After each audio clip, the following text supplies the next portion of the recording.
ముందున్న పెద్ద సమస్య, పెద్ద ఛాలెంజ్ నిరుద్యోగులకు ఉద్యోగాలు పెద్ద ఎత్తున ఇస్తామని చెప్పడం.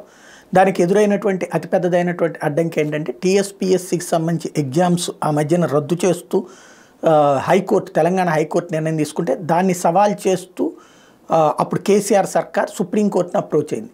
ఇప్పుడు అది ఉండగా మరొక కొత్త నోటిఫికేషన్ ఇవ్వడానికి వీల్లేదు.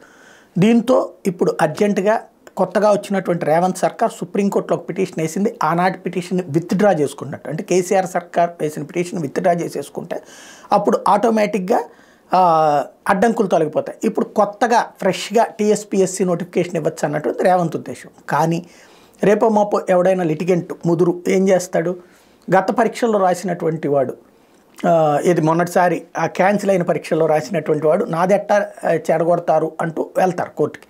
అప్పుడు పెద్ద సమస్య అవుతుంది. గతంలో కూడా అట్లాంటివి జరిగినాయి. ఆంధ్రప్రదేశ్లో కూడా పోలీస్ కానిస్టేబుల్కి సంబంధించినటువంటి దాంట్లో అదే కదా జరిగింది. పోలీస్ ఎస్ఐలకు సంబంధించినటువంటి దాంట్లో పిటిషన్లు వేళ అట్లా వేసే లిటిగేషన్స్ ఉంటాయి. కాకపోతే ముందైతే సమస్య పరిష్కారానికి ఒక ప్రయత్నం అయితే చేశారు. అది మంచి పరిణామం.